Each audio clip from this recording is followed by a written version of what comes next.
Bem-vindos ao webinar Transformando Resíduo em Riqueza, Desafio Global Soluções Locais, organizado no contexto da iniciativa Ambientalízate, que Steffi já falou.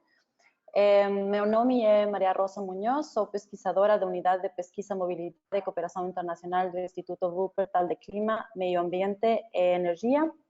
Gostaria muito de agradecer às minhas colegas Adriana Marchiori e Stephanie Dorneano, da Divisão de Economia Circular do Instituto, que investiram seu tempo e esforço na criação do conteúdo deste webinar e nas traduções para português e espanhol. Nesta ocasião, Stephanie Dorneano, ela já fez uma breve introdução à iniciativa Environmentalize, que se implementa en una de las ciudades en las que se implementa é Belo Horizonte. Também passaremos a gravação em vídeo de Nelly Cup agora. Depois, Adriana fará uma apresentação da perspectiva global dos resíduos, que será complementada com as soluções locais, que serão apresentadas por Pedro Gasparini Barbosa Heller e Tatiana Prestes de Barros Araujo. Obrigada, Pedro e Tatiana, da Coleta Seletiva e do Resíduo Escolar Zero, que estão aqui hoje, por terem tomado o tempo de compartilhar com nós e como público suas iniciativas locais tão interessantes. Então, bom dia a todos mais uma vez. Bem-vindo ao webinar. Meu nome é Stephanie Dorneano. Eu também sou pesquisadora do Wuppertal Institute em Berlim, em Alemanha. Eu vou apresentar o projeto que se chama Urban Pathways.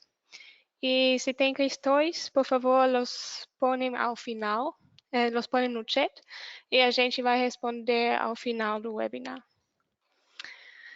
Então, começamos com o projeto.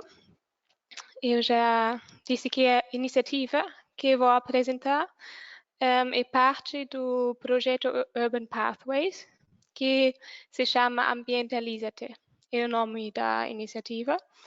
E a fase principal de atividades vai ter lugar de setembro até outubro, esse ano, começando em breve. O objetivo da iniciativa é co-criando bairros seguros, amigáveis e verdes. Já vou pular essa folha.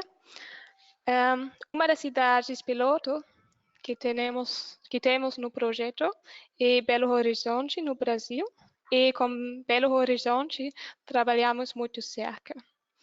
Em abril, essa cidade já implementou a primeira Zona 30, no bairro que se chama Cachoeirinha. Esse bairro é próximo de uma escola e de um hospital, onde as crianças, por exemplo, são muito mais expostas aos perigos do trânsito. E a gente trabalha com muitas cidades diferentes que iniciam atividades similares. Uma outra, por exemplo, é Cuenca, em Equador. E essa cidade já está implementando a bici-escola. Nessa escola, as crianças que participam devem perder o medo de andar em bici no trânsito, por exemplo. Desculpe. E aqui podemos ver a ideia é que as iniciativas como essas convidam para replicá-las em outras cidades. E durante esse projeto temos várias atividades nos meses de setembro até outubro, começando com a Semana da Mobilidade em setembro. Também temos o Dia Mundial sem carro, por exemplo. Sugerimos atividades diferentes, como a Zona 30, que eu já mencionei, os ciclovias temporários, a criação de estradas compartilhadas, ou também podemos virar ruas em praças para uso comum. E no futuro, é o objetivo que essas atividades que são temporárias devem aumentar a consciência das pessoas para depois permitir a implementação de projetos ao longo prazo de forma permanente. E também queremos endereçar e integrar assuntos ligados com o tema de mitigação climática e combiná-los nesse projeto como o tema que temos hoje, o tema de resíduos. A ideia aqui é de buscar sinergias para mobilizar as massas para que, ao final, alcançamos uma massa crítica querendo de iniciar a mudança. Nesse webinar hoje, temos o foco no tema de resíduos e os pontos fundamentais que essa iniciativa vai adressar estão relacionados com reciclagem, por exemplo, e a reutilização de produtos, tudo como grande objetivo da prevenção de resíduos. E que podemos fazer tematicamente? A gente está organizando mercados de pulgas, temos campanhas culturais com artistas, e tudo forma uma atividade de educação ambiental para sensibilizar o público.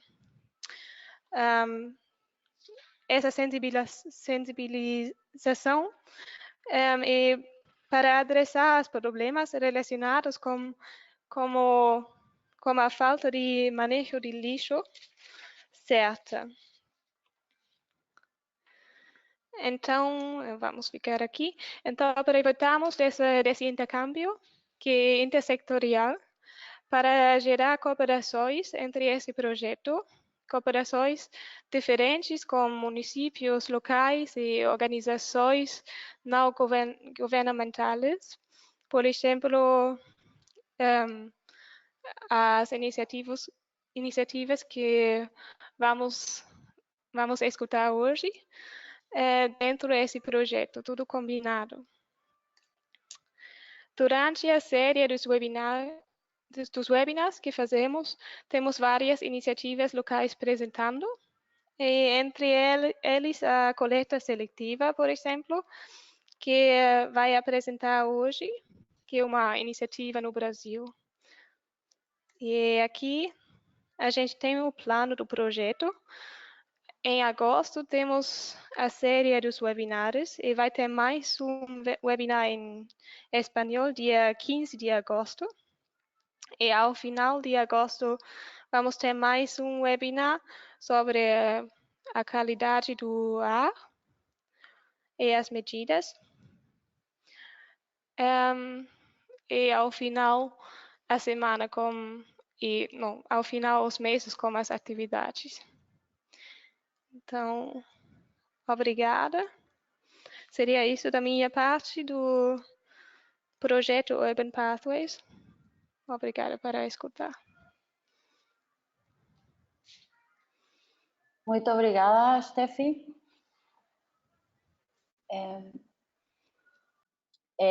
Agora vou transmitir o vídeo de Nele Cap. Nele trabalha na unidade de gestão de resíduos sólidos na área de serviços básicos urbanos de UN Habitat. Nele não fala português, por isso a gente fez uma gravação dela e colocou subtítulos. Eu vou agora compartilhar aqui agora.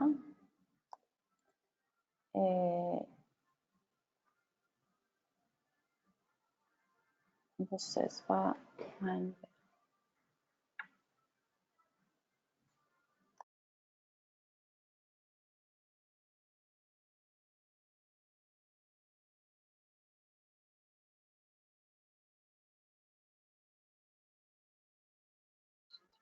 Program and the Global Center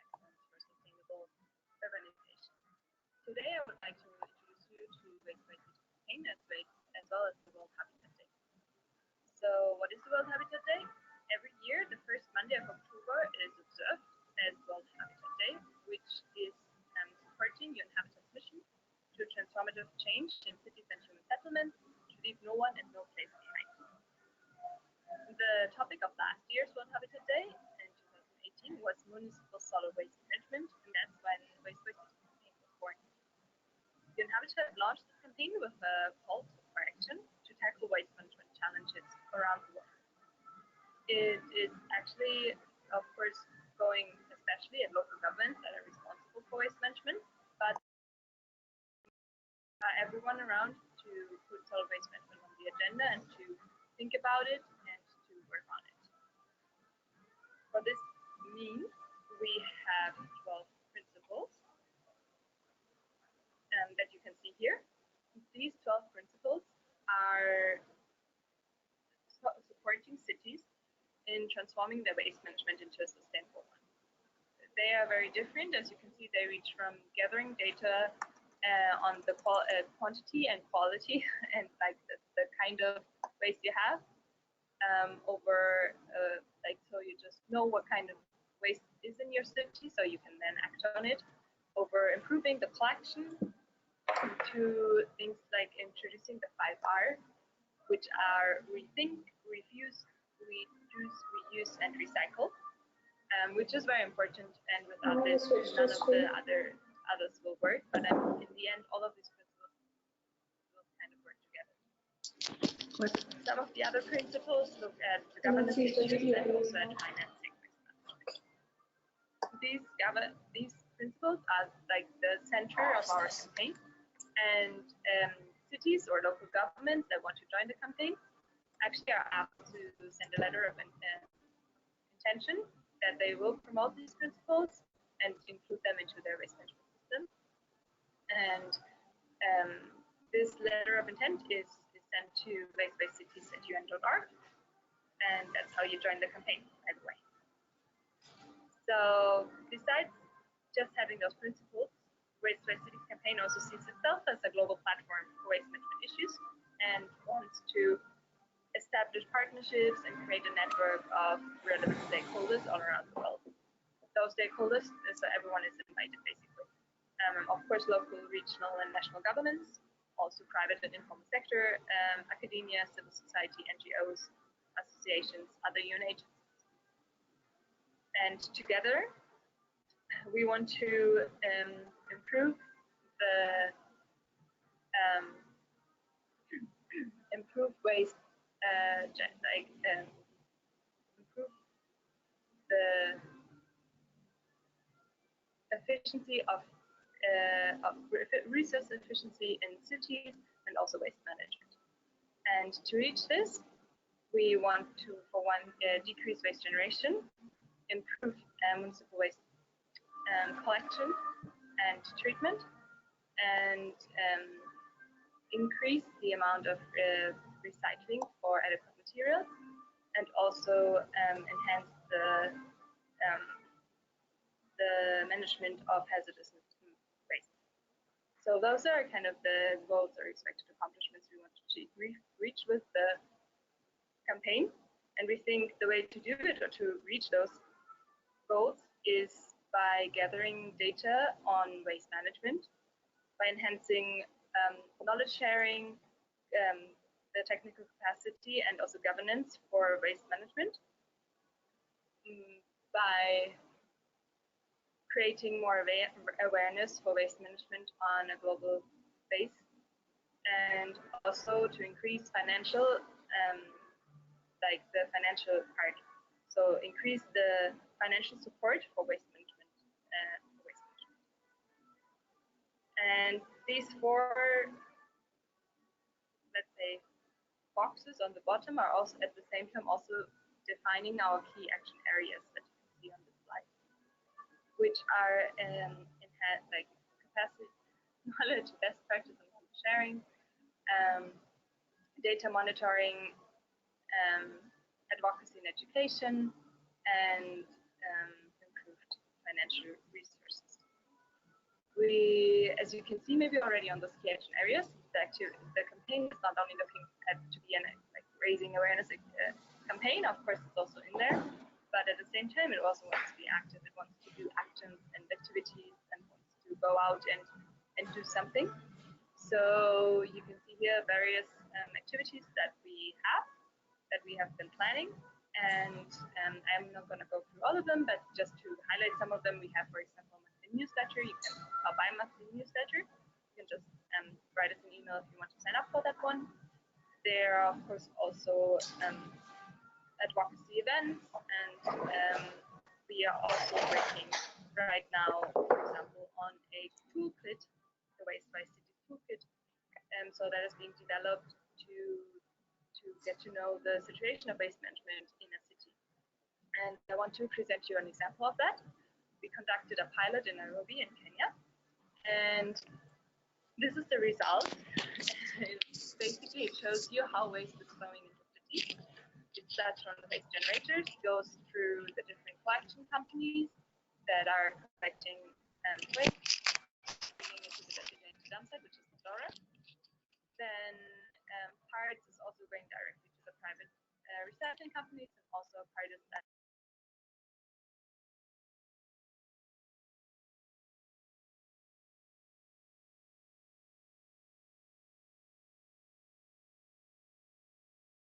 not being collected, and that will end up in the environment, reaching through Nairobi River, also the Indian Ocean. And from this, just from the waste flow, we were already able to identify, together with the local government who we conducted this pilot with, some key intervention areas, which are here numbered. So you have to first, of course, to decrease the generation of waste. Then collection has to be improved, so it will reach 100% collection coverage. Then the material recovery has to be boosted, and also the disposal has to be improved, because Dandora is just an open dump site for us. So this just gives you an idea of how waste management, like this toolkit, can be used. We are happy to do that in more cities, so we're inviting every local government that is interested in waste management issues, which should be everyone, to get in contact with us, and of course to join our campaign. And as I said, you can join by submitting a letter of intent promoting the campaign's principles and sustainable waste management, signed by a government representative. Of course, everyone else who is also interested in waste management issues and Waste by Cities can just write us an email, drop us an email, and we'll get in contact with you.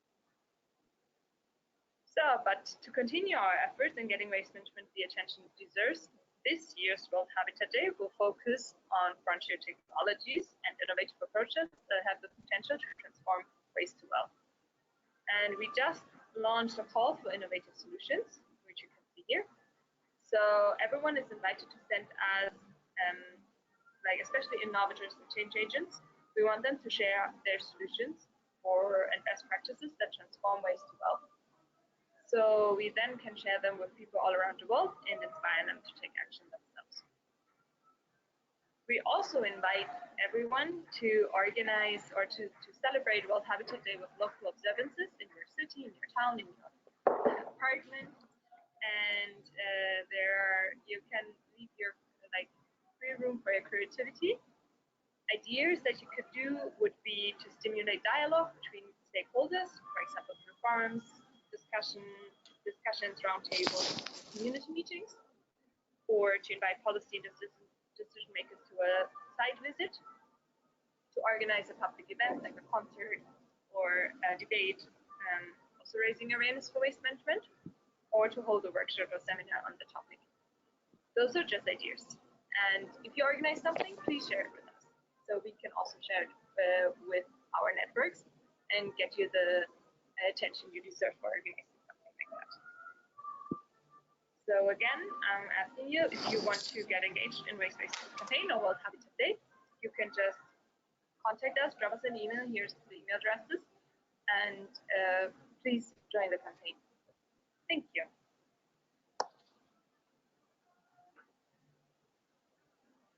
Great.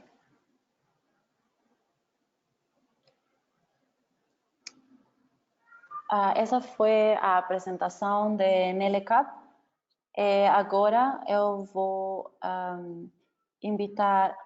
convidar a Adriana Marchiori, também pesquisadora do Instituto Wuppertal, para que comece a sua apresentação da perspectiva global dos resíduos. Adriana, você pode começar quando você quiser. Ok. Bom dia para quem está no Brasil. A gente queria agradecer de novo a participação de todo mundo.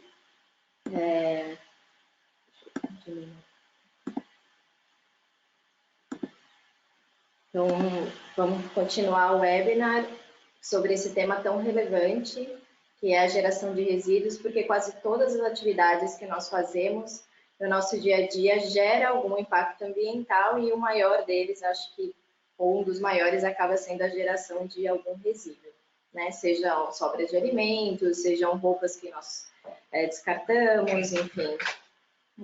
E raramente a gente para pensar aonde que aquele papel de bala, enfim, aquela garrafa que eu joguei no lixo ali na rua, para onde que vão esses resíduos, né? Então, qual é o impacto realmente que eu estou causando no ambiente?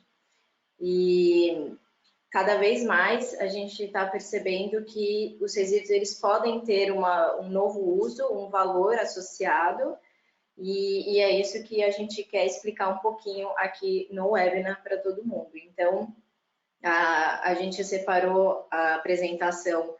No primeiro, eu vou apresentar um cenário atual, né, falando um pouquinho da composição dos resíduos, da disposição em questão de volume também.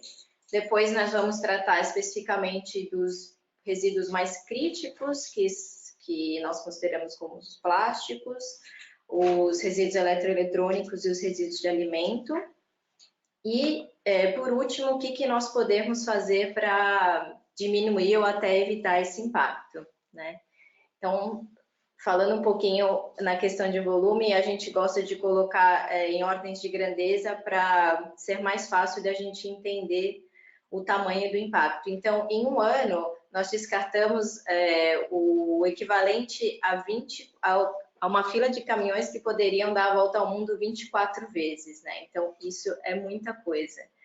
E a má notícia é que se nós não mudarmos nossos hábitos de consumo, até 2050, então em questão de 30 anos, a gente vai gerar 70% a mais desse volume, né? Então, isso é explicado pela questão das pessoas estarem se mudando mais para a cidade, aumento do poder aquisitivo, enfim, questão de desenvolvimento econômico e o próprio crescimento populacional, né? Então, em termos, o que isso significa de geração por pessoa? Então, hoje, nós geramos aproximadamente 1,2 quilogramas de resíduo por dia. E a projeção para 2025, então nós estamos falando dentro de 5 anos, é para que isso passe a 1,42. Né? Então, você pode achar, nossa, mas nem parece tanto, né? Então, em ordens de grandeza, atualmente, a gente gera por pessoa o equivalente a 2 campos de futebol cheios de lixo por ano, né?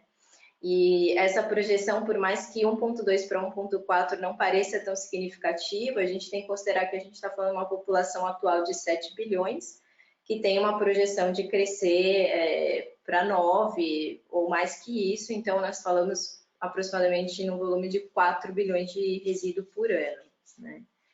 E um fator que dificulta muito o gerenciamento de todo esse volume é que a geração de resíduos ela não é homogênea em todas as regiões, que é o que a gente consegue ver nesse quadro, né? Então, as regiões que nós vemos nesse laranja mais forte são os locais que mais geram, né? E isso está diretamente relacionado com o poder aquisitivo, então a gente destaca aí Estados Unidos, Austrália, Alemanha, que são países desenvolvidos e que naturalmente produzem mais resíduos.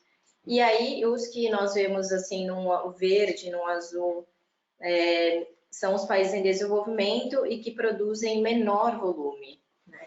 Mas que isso também tem uma tendência a crescer, né, para os países em desenvolvimento, que a gente vai olhar com mais detalhes no próximo slide, mas a questão é que, por mais que os países desenvolvidos eles concentrem aproximadamente 16% da população, eles geram quase 1/3 de todo o volume de resíduos no mundo, né?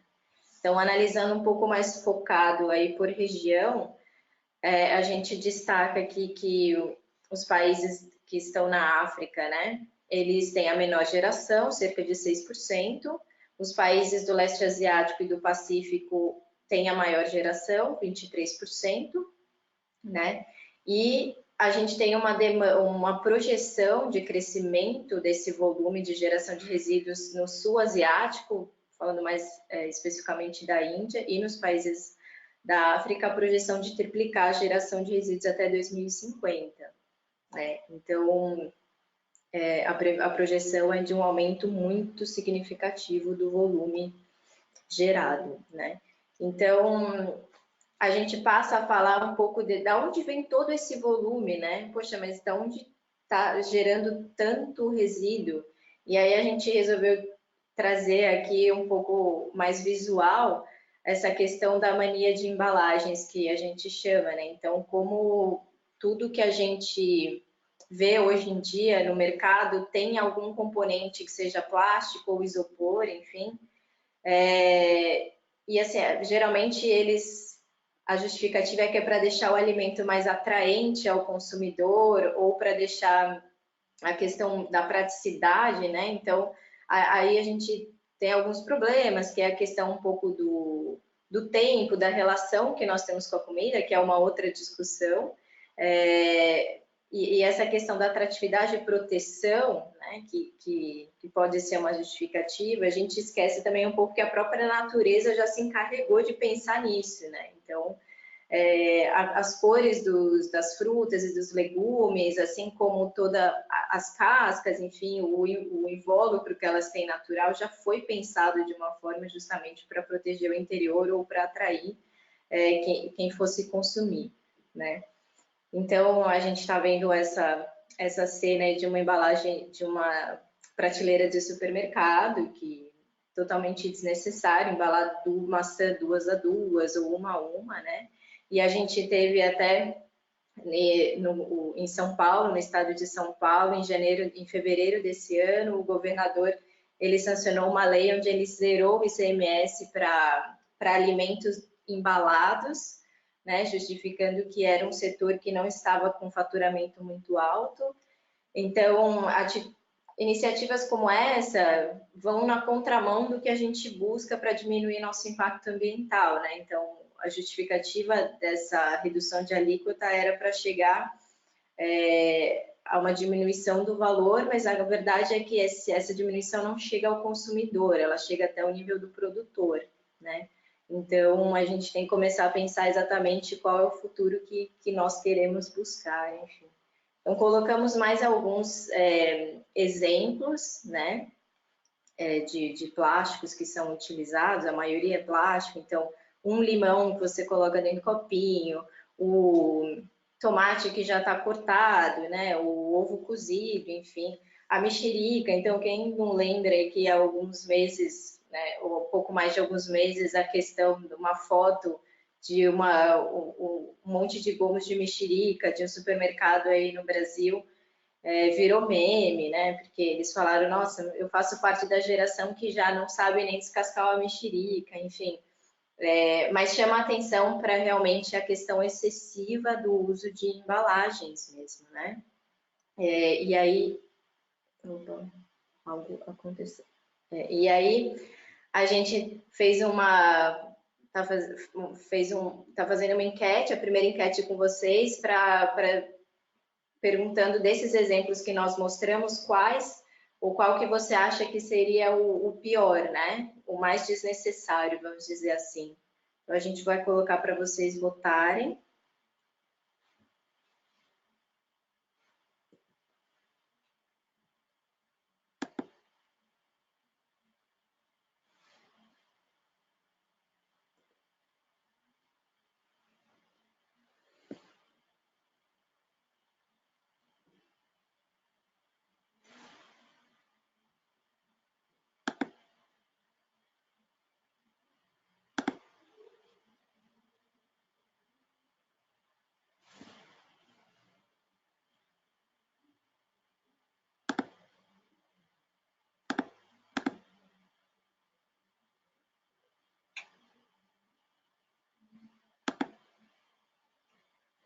Bom,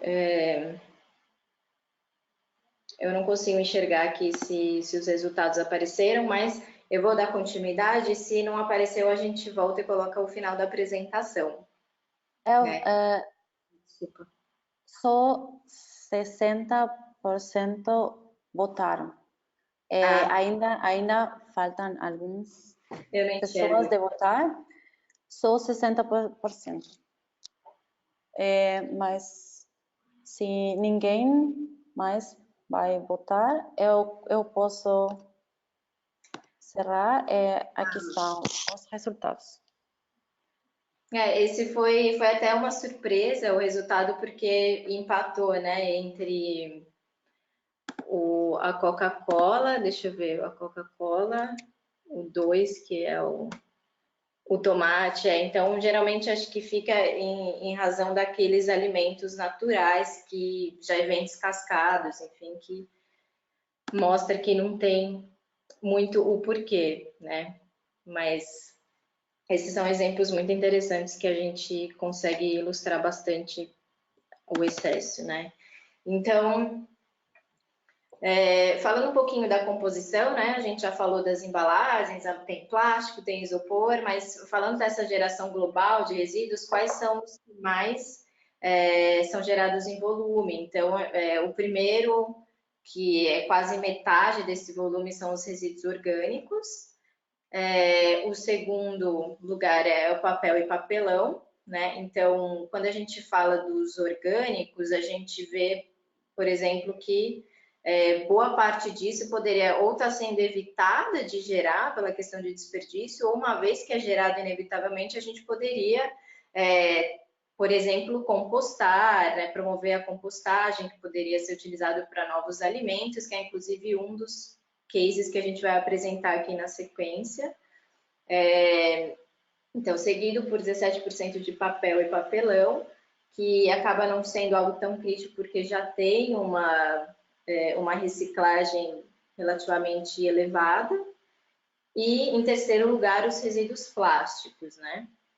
Eu comentei que a gente vai falar também dos resíduos eletroeletrônicos, eu só queria esclarecer que eles não aparecem aqui, porque esse levantamento que é feito esses levantamentos mundiais, eles consideram os resíduos sólidos municipais, né? Que são os que têm mais controle, mais gerenciamento, mais indicadores, e outros resíduos, como os resíduos eletroeletrônicos, resíduos de saúde, que têm destinações específicas, né? Eles entram de uma forma separada nesse levantamento, mas a criticidade dele é tão grande quanto a do plástico atualmente.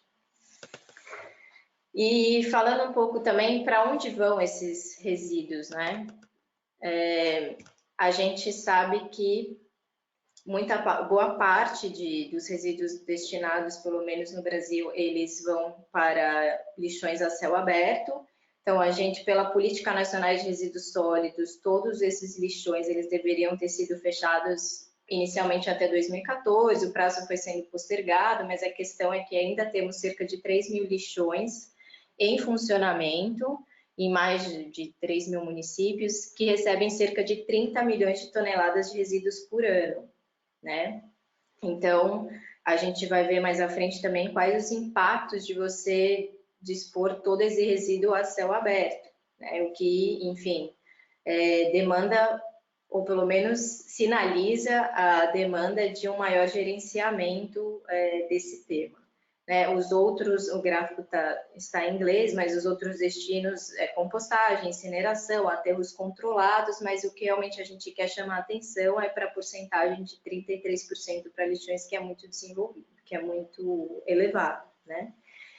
E a gente tem uma estimativa de que aproximadamente 90% dos resíduos gerados em países em desenvolvimento, eles não são gerenciados de forma adequada, né? Que sejam em aterros controlados ou que tenham a coleta seletiva acurada, enfim.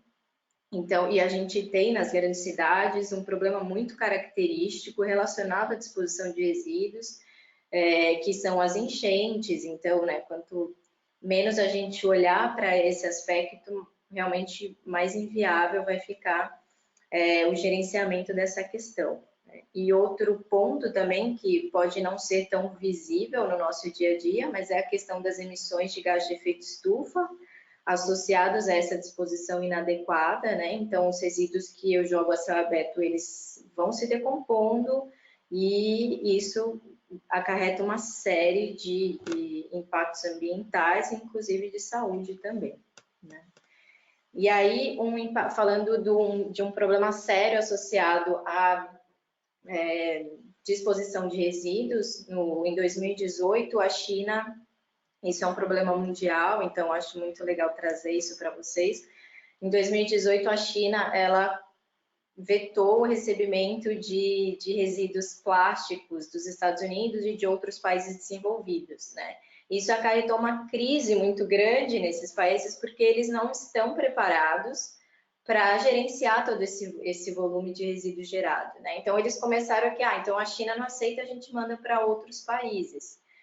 E só que esses países também já estão começando a recusar, né? Então, assim, volta a atenção de que é preciso gerenciar, e talvez o gerenciamento, o impacto principal não seja sim gerenciar a disposição, mas em gerenciar a geração em si, né? Como eu reduzo a geração desses resíduos, né?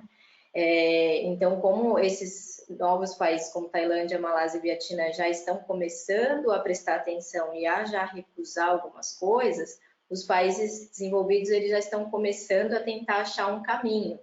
E parte deles já acharam até um caminho do meio aí, que seriam construir algumas plantas de incineração para realizar a queima, tudo dentro de um ambiente controlado, mas novamente, né, qual que eu preciso pensar na geração ou de fato em consumir cada vez mais, gerar cada vez mais resíduo e aí lidar com a disposição, né? Então, eles precisam começar a olhar pelo outro aspecto disso. Então, a gente colocou alguns números, né, de exportação, enfim, dá para ver com mais detalhes no material depois, que aumentou mais de 2.000% para a Tailândia, enfim, são números bem chocantes mesmo, né? Então, a questão dos lixões a céu aberto, os principais impactos a gente resumiu visualmente aí para vocês. Essa foto ao fundo é um dos maiores aterros ou lixões a céu aberto, não é no Brasil, mas ele é realmente bem emblemático. Então, a gente pode falar de emissões de gás de efeito estufa, como eu já comentei, a contaminação de água por partículas sólidas da decomposição desses resíduos, automaticamente animais que sejam roedores ou aves, eles são atraídos por esse material, né, e também são contaminados. O vazamento de gases perigosos, também associados à decomposição, e risco da saúde para quem vive próximo às áreas de disposição. Então, a gente sabe que tem algumas regiões que realmente pessoas vivem de coletar resíduos nesses ambientes, né? Então, também é algo que precisa ser muito bem visto, dependendo do tipo de resíduo que é disposto. Se não tem menor controle, a gente não sabe nem que tipo de impacto pode causar, né? Então, agora a gente vai entrar rapidamente no detalhe de cada resíduo, como eu falei. Então, os resíduos alimentares que são de maior geração, naquele gráfico a gente viu que são mais ou menos 44%, a gente colocou aqui ilustrando a cadeia, né, de coleta, de processamento do alimento até chegar na mesa, nas nossas mesas, enfim, o quanto tem de perda, né? Então, a gente vê que mais de 30% de alimentos são desperdiçados nesse ciclo. E a gente tem que associar esse cenário com a questão, as estimativas de que 820 milhões de pessoas, ou aproximadamente 1 em cada 9 pessoas, não tiveram o que comer, não tiveram comida suficiente, né? Isso é um dado de 2018. Então, assim, o que a gente quer chamar a atenção é que o maior percentual de desperdício, ele está na etapa do consumo mesmo, então é algo que a gente tem ação direta, né? Então, com ações que a gente já fala, desde ações de dia a dia, né? Comprar só o necessário, utilizar todas as partes do alimento, enfim. mas isso está sob nosso controle. Então, essa é a boa notícia, que a gente consegue ter mais ação, mas sempre associando com a questão da segurança alimentar, que ainda é muito crítica, é um dos temas mais críticos que a gente tem atualmente. Falando mais um pouquinho de plásticos, a gente já chamou a atenção do consumo excessivo de embalagens, mas aqui em grandes números, né? Aqui aproximadamente 20 mil garrafas são compradas por segundo no mundo, né? E isso, assim, falando dos saquinhos plásticos também, mais de 500 bilhões de sacos plásticos são consumidos por ano no mundo, né? A reciclagem ainda é baixa, né? Há muita disposição inadequada e eles acabam em mares, em rios e, consequentemente, em oceanos, né? E por que isso? Porque o plástico tem uma série de vantagens de durabilidade, de flexibilidade, do baixo custo de produção, substituição do plástico, você substitui ele por matérias-primas que poderiam ser mais caras, mas eu acho que a gente perdeu um pouco a mão no meio do caminho aí. E assim, o volume que a gente descarta hoje em aterros, né, eles correspondem aí naqueles grandes números que a gente gosta de falar, 4 vezes a volta na Terra, né? Isso é muita coisa. Então, e é um problema, né, uma questão relativamente recente, dado que a maioria do plástico que a gente está falando que foi descartado, ele foi produzido a partir dos anos 2000 em maior volume, então é algo que é relativamente novo, né? E aí o impacto disso a gente vê em contaminação de solo, água, por macro, micro e nanopartículas, que a gente ouve falar muito agora de plásticos, né? Tudo tem plástico praticamente. Projeções que a gente tem de que até 2050 terá mais plástico que peixe no oceano, né? E a maioria, assim, 90% do plástico encontrado nos oceanos, eles são trazidos por praticamente 10 rios no mundo todo, sendo 8 deles na Ásia e 2 na África. Então, isso já mostra um comportamento realmente bem grave e que a gente ainda tem um tempo, está esgotando, mas tem um tempo de correr atrás, né? Falando um pouquinho dos resíduos eletroeletrônicos, então, como eu comentei, ele não aparece ali naquele gráfico que a gente mostrou, mas por conta de ter um monitoramento à parte, mas ele é o volume que mais vem crescendo mais rapidamente, exponencialmente dessa geração. E a questão é que eles têm que ter esse tratamento diferenciado. Então, hoje estima-se que 50 milhões de toneladas de resíduos eletroeletrônicos são produzidos anualmente, e eles não recebem nenhum tratamento. Então, isso é equivalente ao gente colocou os aviões, todos os aviões já produzidos até agora, em questão de volume, a 4.500 torres Eiffel, né? E a má notícia é que até 2050 esse volume deverá mais que dobrar para aproximadamente 120 milhões de toneladas. Eles têm um valor agregado muito alto, então já estimaram que essa geração anual de volume de resíduo eletroeletrônico vale aproximadamente 62 bilhões de dólares, o que equivale mais que o PIB de muitos países ao redor do mundo, né? E então, assim, as empresas já estão começando a despertar para o valor desses resíduos. Então, aqui a gente trouxe para ilustrar a quantidade de materiais que você usa para um smartphone, né? Para produzir um smartphone. Então, quando a gente compra, quando a gente consome, a gente não pensa em que condições foram extraídos esses materiais. E aqui a gente traz, por exemplo, uma das maiores minas de extração de ouro no Peru, né, e mostrando um pouquinho dos impactos ambientais, então contaminação de água, a utilização de substâncias químicas para beneficiamento do material, as condições de trabalho muitas vezes são degradantes, né? Então aqui, trazendo o nosso exemplo para o Brasil, muito característico, que a gente, infelizmente, né, bateu um recorde aí de um dos piores acidentes já ocorridos na história, que foi os dois, mas o mais recente é a questão de Brumadinho em Minas Gerais, e aí uma foto para ilustrar. Então, e aí a gente vem numa pauta, como a gente fez, o presidente agora quer, por exemplo, liberar o garimpo em áreas de proteção ambiental no Brasil, então é algo também que é bastante retrógrado do que a gente busca, né? e a questão também que a gente vê, por exemplo, a gente acabou de falar de uma mina de ouro no Peru, né? Então, a valorização da commodity pelas questões de guerra comercial entre China e Estados Unidos, valoriza a commodity e aí vai uma busca acelerada e, de novo, a gente tem que prestar atenção em que condições essa commodity está sendo extraída, né? Então, aqui a gente traz uma segunda enquete. Então, eu acho que eu vou passar a segunda enquete, porque a gente está com um tempo curto, e então eu vou passar, mas só falando para vocês, a resposta é mais ou menos 2 gramas, né? Quanto ouro é achado em 1 tonelada de rocha? Então, são 2 gramas somente. Então, assim, vale todo esse impacto ambiental e social que você causa, né? Dessa forma, o trabalho degradante, é mais para trazer uma reflexão para vocês. Então, para finalizar a questão da disposição dos resíduos eletroeletrônicos, essa é uma foto de um aterro em Gana, né? Não é nem podemos chamar de aterro, é um local de disposição.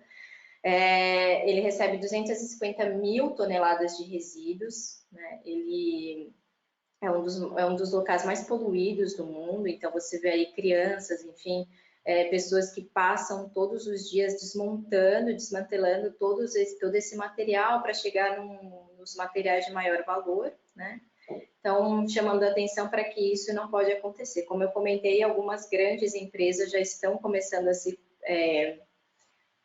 posicionar publicamente quanto à questão da economia circular, né, do reaproveitamento desses materiais, porque eles têm um valor imenso agregado. Então, assim, as maiores fabricantes, Apple, HP e Dell, eles já têm grandes programas de economia circular desses materiais, então mostram que o setor já está reagindo para esse problema, né?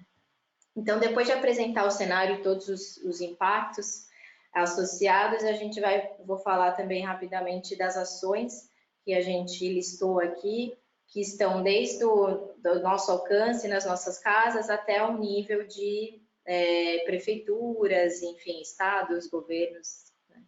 Então, falando... Adriana, Oi? Desculpa, você tem 5 minutos ainda. Sim, obrigada.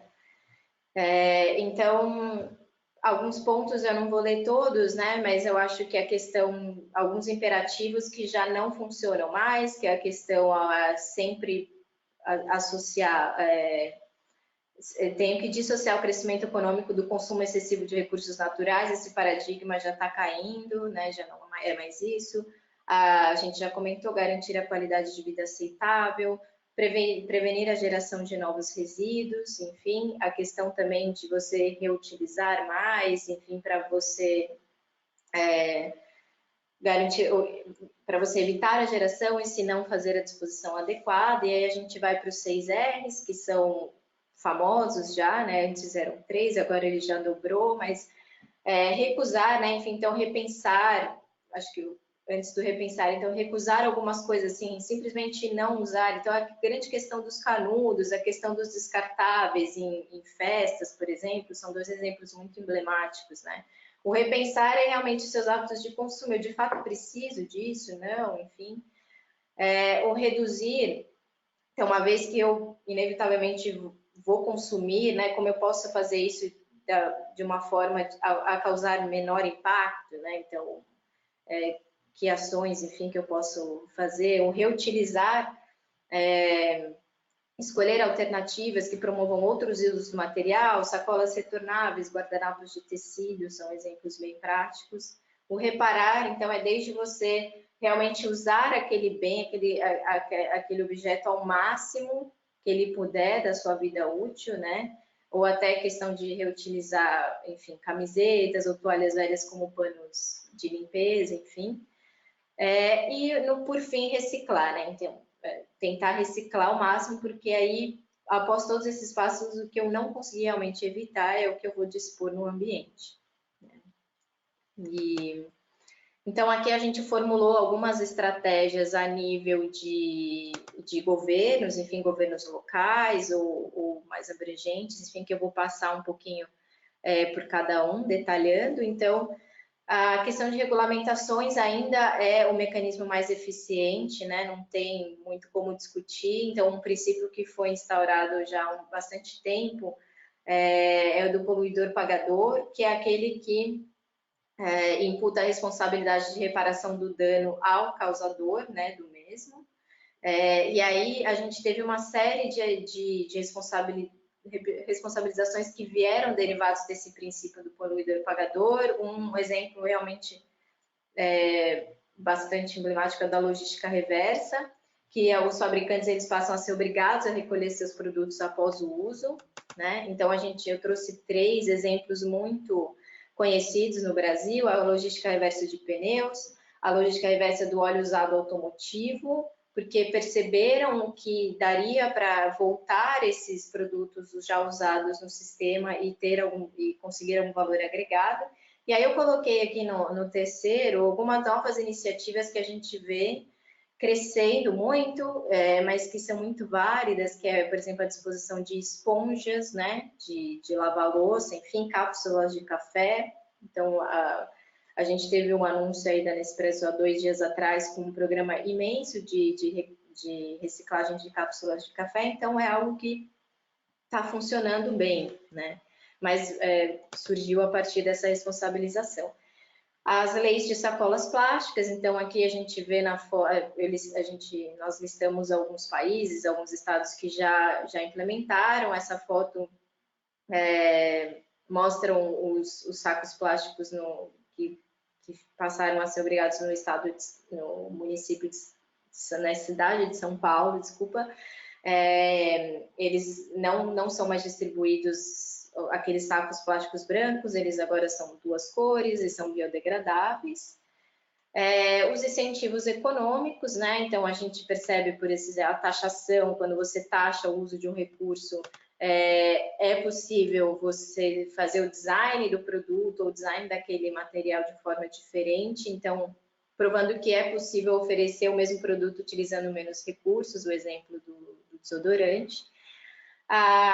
Compras públicas sustentáveis, então nós citamos algumas ações que é possível implementar, né, no âmbito público, e a gente tem algumas diretrizes estabelecidas no Brasil, elas ainda não são tão claras ou tão praticadas, mas já há algo nesse sentido, né? E por fim, a questão dos instrumentos de informação que passam mais pela parte realmente educacional, de geração de conhecimento, a separação de lixo, que eu acho que isso já é amplamente conhecido, né? A gente sabe que a educação ambiental é a grande virada de chave para a transformação mesmo, então essa é uma ação que foi feita aqui na Alemanha, mas que pode ser facilmente replicada para qualquer local. A gente vai ver esses 2 grandes exemplos agora na sequência da minha apresentação, que passam bastante esse exemplo de educação ambiental. E já encerrando a minha apresentação, enfim, a gente agregou aqui alguns exemplos de coisas que podem ser feitas, mas muita coisa está ao nosso alcance, né, para mobilizar amigos, famílias, conhecidos, enfim. Como eu já falei, repensar hábitos de consumo, disseminar boas práticas, né, usar o nosso poder de consumidor para fazer realmente grandes mudanças, como a questão das embalagens que a gente falou, não usar os plásticos de uso único que nós falamos, os descartáveis, e principalmente também se engajar com iniciativas locais, do seu bairro, da sua comunidade, de ONGs próximas, que a gente tem muita ONG atuante, e programas como esse que nós estamos trazendo aqui nesse webinar que a gente falou, Environmentalism, e outros, enfim, mas procurem se engajar para que realmente levante a voz e a gente consiga causar um impacto positivo aí no mundo. Então, eu queria agradecer e passar de volta agora para a Rosa. Muito obrigada. Muito obrigada, Adriana. Eu queria dizer que se vocês têm alguma pergunta, vocês podem escrevê-la na opção de perguntas no painel de controle. Ao final, vamos ter uma ronda de perguntas com os palestrantes. E também, se os palestrantes têm perguntas para os outros palestrantes, também podemos falar disso no final. Agora, temos a apresentação de Pedro Gasparini Barbosa Heller. Pedro é o chefe do Departamento de Destinação Final de Resíduos da Superintendência de Limpeza Urbana de Belo Horizonte. Bem-vindo, Pedro. Bom dia a todos, é um prazer compartilhar. Bom dia e boa tarde, né, para alguns participantes. É um prazer compartilhar com vocês as experiências de Belo Horizonte.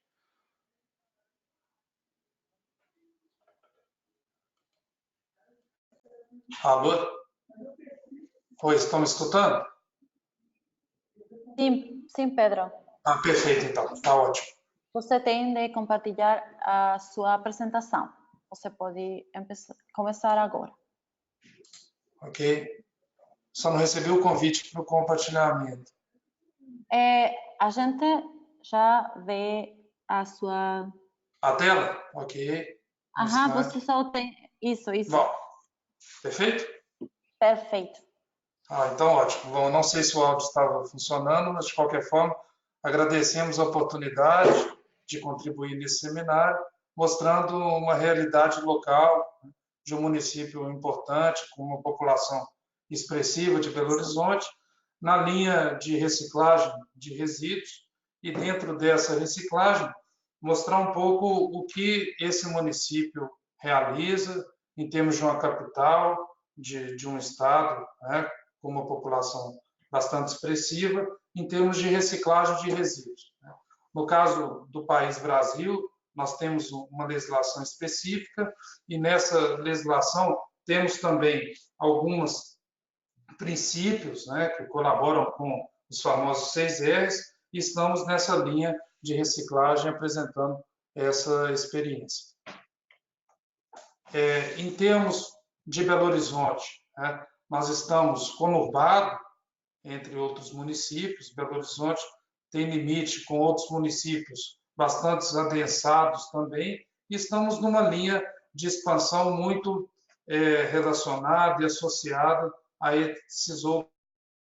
E essa influência intermunicipal também reflete diretamente na questão dos resíduos, né? Nós temos uma área de 331,4 quilômetros quadrados, uma população que ultrapassa seus 2.500.000 habitantes, portanto, pensamos a cidade em termos de resíduos em regionais, nós temos 9 regionais que se praticam a gestão de resíduos de uma forma centralizada, através de uma autarquia municipal que coordena todas essas ações, mas também de forma descentralizada por essas regionais, né?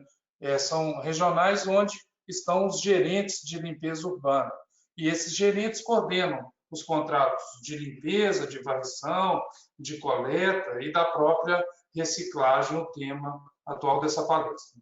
Belo Horizonte apresenta hoje, atualmente, sendo a 6ª maior capital do país. No nosso país, 208 milhões de habitantes. Em termos de municípios, também temos importante, né, onde o nosso resíduo hoje não é encaminhado para o município. Nós temos um aterro sanitário e esse aterro localiza-se em Sabará, um município limítrofe com o município de Belo Horizonte. Em termos de modelos de coleta seletiva, nós temos aí principalmente 3 modelos, é assim que a apresentação foi organizada, né? O tradicional papel, metal, plástico e vidro, esses resíduos secos que têm 2 formas de se coletar, né? A parte de ponto a ponto, onde os caminhões buscam esse resíduo a partir reciclado, a partir da participação da população que faz essa segregação, e a porta, né? A porta, os locais de entrega voluntária, onde o munícipe deixa esse resíduo, né? Fica condicionado e depois nós realizamos essa coleta, né? O destino desses resíduos, né? Papel, metal, plástico e vidro, são as cooperativas. Nós temos também uma coleta diferenciada, uma coleta seletiva, mas em termos de orgânicos, provenientes de grandes geradores de resíduos, restaurantes populares, por exemplo, né? Outros restaurantes que também geram resíduos orgânicos e são credenciados num dos nossos programas, com destino a uma usina de compostagem, onde nós vamos ver com mais propriedade nas próximos slides. E também temos os resíduos de construção civil volumosos. Esses resíduos são coletados de forma seletiva, segregados de outros, né? E esses resíduos têm como origem os nossos ecopontos, chamados aqui no município de unidades de recebimento de pequenos volumes, e deposições clandestinas, locais onde nós fazemos essa coleta, né, e encaminhamos isso para uma área de transbordo e triagem, tanto os resíduos das URPVs quanto os das deposições clandestinas. E tem como destino essa área de transbordo e triagem localizado no município limítrofe em uma central de tratamento de resíduos. Nós vamos ver isso também daqui a pouco. Então, em termos de modelo de coleta seletiva, a nossa apresentação está baseada em 3 grandes blocos: papel, metal, plástico e vidro, os orgânicos e os resíduos de construção civil e volumosos.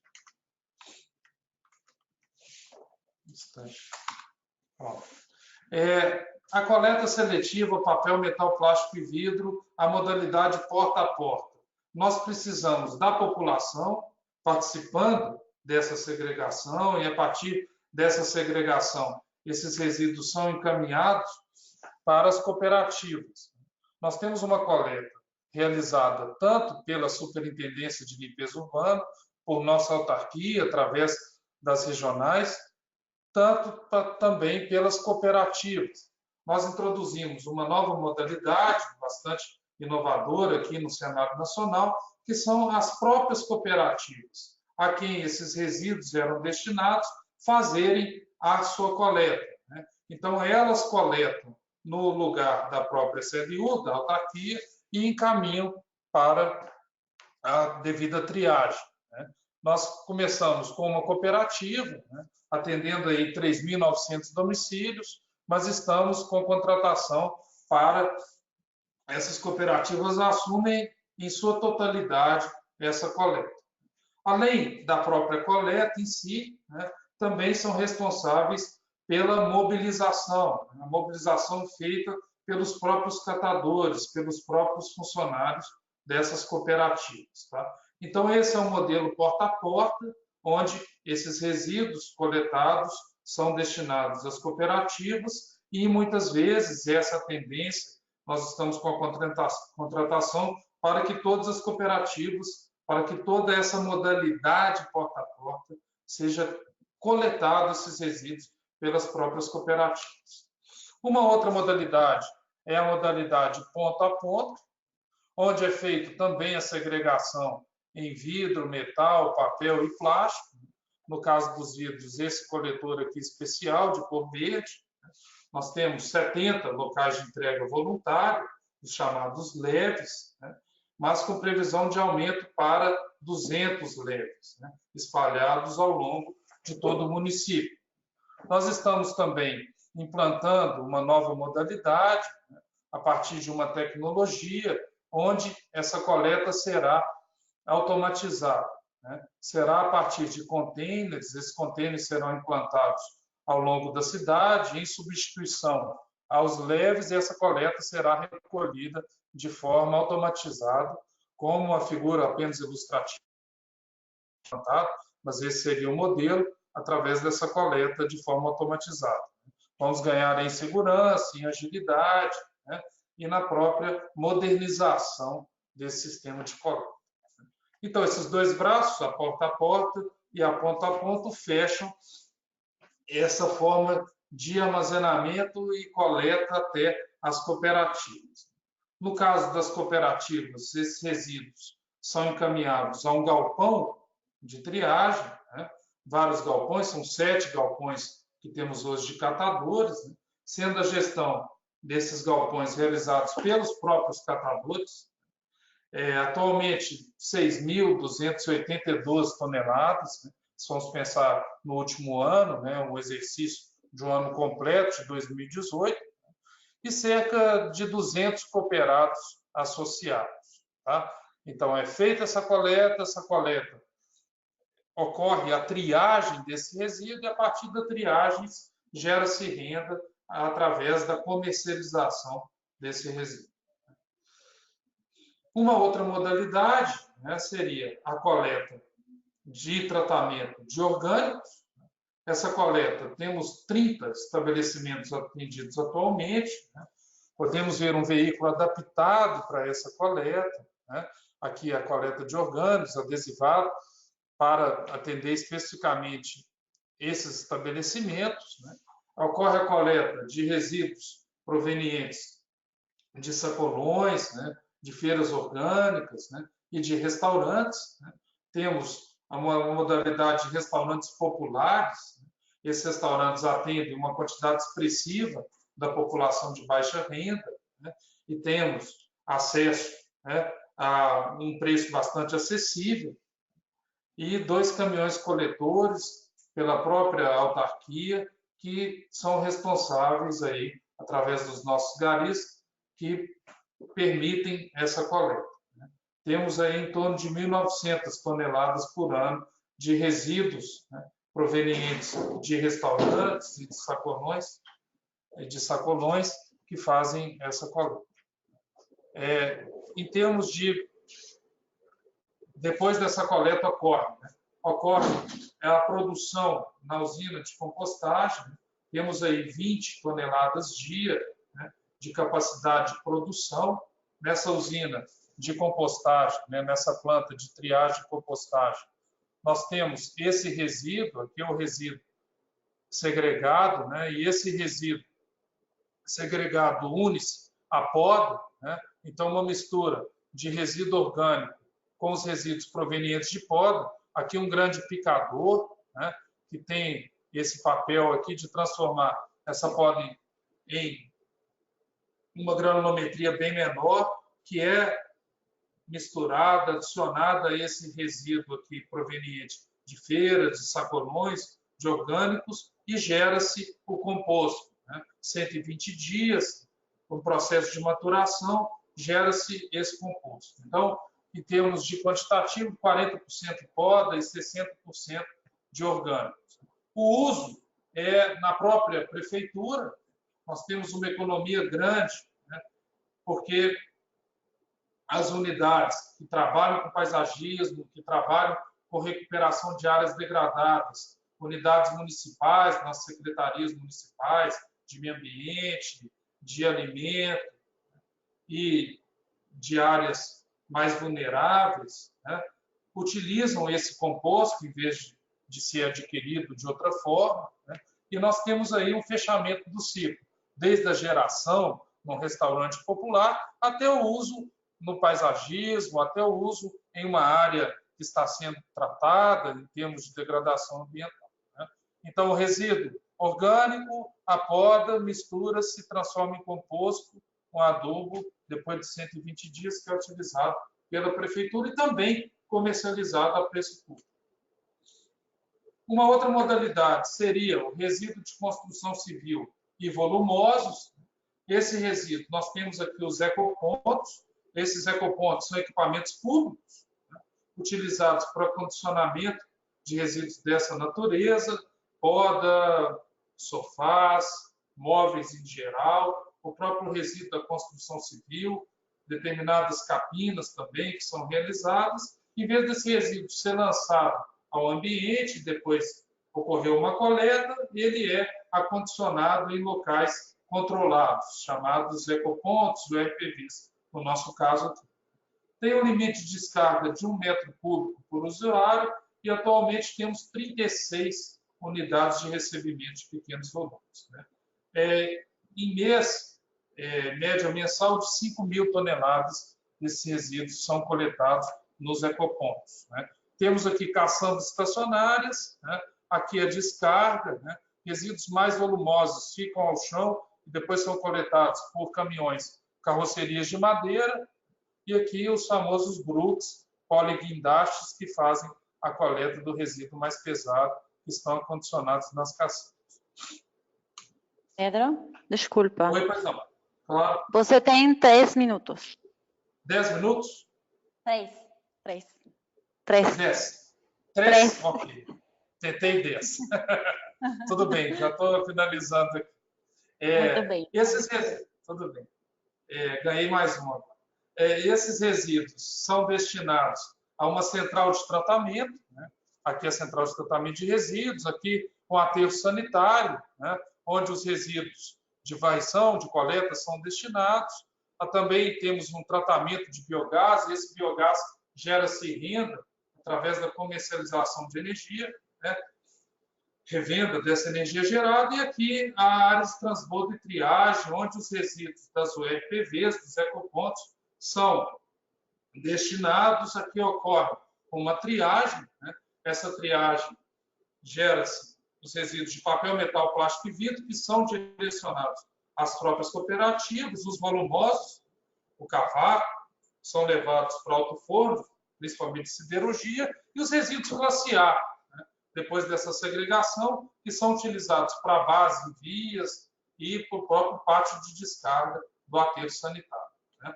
Aqui, só em termos de números, foi inaugurado em abril de 2018, essa área de transbordo e triagem. Já existia o aterro sanitário desde 2007, mas inauguramos essa área de transbordo e triagem, 21 mil toneladas em média por mês de resíduos de construção civil e volumosos, e ocorrendo o aproveitamento dos resíduos. Aqui figuras ilustrativas da TT, da área de transbordo e triagem, o resíduo aqui sendo triado, né? Os volumosos sendo desmontados e depois criando-se cavacos, e aqui a própria triagem desses resíduos. Aqui, só em termos ilustrativos, né? Esse resíduo que sai do ecoponto, né? Nós geramos quase 70% de resíduo classe A, pós-triagem, 20% são resíduos de poda, né? Aqui 10% os rejeitos. Esses rejeitos são encaminhados a um aterro sanitário localizado nessa própria central, e aqui o cavaco e os resíduos que são destinados às cooperativas, né? 36%. Aqui, só finalizando e mostrando essa usina de biogás, que também é uma forma de geração de receita, inaugurada em setembro de 2017, 5 motores funcionando, uma produção de 46 mil megawatts por ano, né? Então, ocorre a comercialização e um retorno financeiro para os cofres públicos municipais.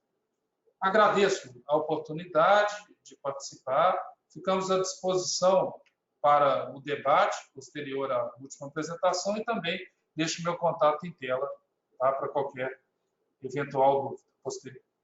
Obrigado. Muito obrigada, Pedro. Muito interessante. Agora, Tatiana, que vai apresentar. Tatiana Prestes de Barros Araujo é uma social entrepreneur de Flow Desenvolvimento Sustentável e Consciente. Por favor, Tatiana. Bom dia a todos.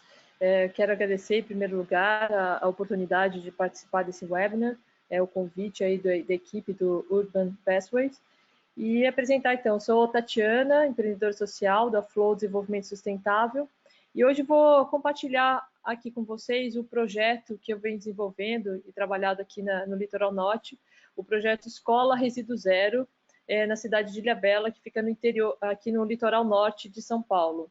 Esse projeto, implementamos a compostagem doméstica em 37 escolas municipais e 2 polos de educação integral, e fizemos com esse foco de dar um novo destino para esses resíduos orgânicos, através da compostagem.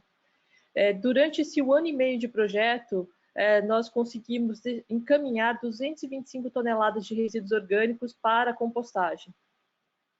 E tudo isso começou assim de uma insatisfação e de uma preocupação da minha parte em relação a como a gente está destinando esses resíduos orgânicos, hoje encaminhados para o aterro sanitário. Teve um momento, moro aqui na cidade de São Sebastião, litoral norte de São Paulo, que eu acompanhei a coleta, né, de lixo da cidade durante uma semana. E eu pude ver, realmente ficar bem chocada com a quantidade desses resíduos orgânicos que estão sendo encaminhados hoje para o aterro. Então, eu vi esse volume muito grande em supermercados, restaurantes, hotéis e escolas. Essa foto, por exemplo, é da coleta de um supermercado aqui da cidade. E sendo que existem outras formas, né, de a gente dar destino para esses resíduos orgânicos.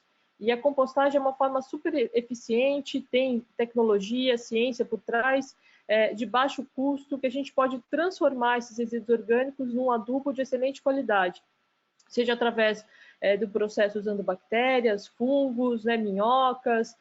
Então, existem vários processos que podem ser utilizados, dando um destino mais interessante e favorável. E resolvi, através da Flow, de trabalhar esse novo paradigma, né? Esse paradigma de descarte com segregação na origem. Como que a gente pode, através do nosso empenho, trabalhar na segregação desses resíduos na origem, fazendo a coleta em 3 frações, como já foi comentado aqui, o que é resíduo orgânico compostável, o que é os recicláveis destinados à reciclagem, e apenas aquela pequena parte que não pode ser nem compostável nem reciclável, e essa sim destinada ao aterro sanitário. Porque se em qualquer lugar do mundo somos capazes, né, de agir corretamente diante do semáforo, por que não em relação aos resíduos, de separar em 3 frações? E assim a Flow, ela fez parcerias, e uma delas assim, super importante com a Morada da Floresta, que é uma empresa pioneira, né, na área de compostagem doméstica, tanto em pequena escala como larga escala. E aí a gente vem trabalhando juntos aqui no Litoral Norte para trazer essa tecnologia, essas soluções na área de compostagem para tratamento dos resíduos orgânicos. E começou a Flow para inspirar as pessoas, né, nessa discussão, nesse debate sobre como a gente pode dar um novo tratamento para esses resíduos orgânicos. Através da Flow, comecei a trazer pessoas que tinham já projetos nessa área para que pudessem compartilhar essa experiência e inspirar outras pessoas. Então, nós fizemos, em 2016, trouxemos o Marcos José de Abreu, que trabalhou muito tempo no CEPAGRO e foi um dos idealizadores da Revolução dos Baldinhos em Florianópolis, que é um projeto de compostagem comunitária, onde ele fez uma capacitação técnica sobre compostagem usando o processo de leira estática, né? Compostagem termofílica. E deu muito certo, isso foi realizado no centro comunitário da Topolândia, aqui na cidade de São Sebastião, e a professora Cissa, que é uma professora de yoga, já fazia a horta comunitária, então juntou muito a horta comunitária com a compostagem. Dentro dessa capacitação, esteve presente também uma professora que se sensibilizou pelo projeto e começou a levar a compostagem também para a escola onde ela lecionava, então na Escola Municipal da Topolândia. E aí começou esse projeto dentro dessa escola, onde todos os resíduos orgânicos começaram a ser compostados. Uma outra técnica que estava presente nessa oficina, a Joyce, que trabalha também na prefeitura, também levou esse conhecimento para uma outra escola, a Escola Estadual Josefa. E o professor Marcos começou também a fazer compostagem nesse mesmo local. Então, 3 pontos, né, da cidade que começaram a dar um novo destino para esses resíduos orgânicos. Isso chamou a atenção da cidade, e até que teve um momento que houve uma reunião do Comitê de Bacias Hidrográficas aqui, e uma pessoa que era coordenadora de educação ambiental da cidade de Ilhabela viu o projeto e falou: eu preciso levar esse projeto para a cidade de Ilhabela.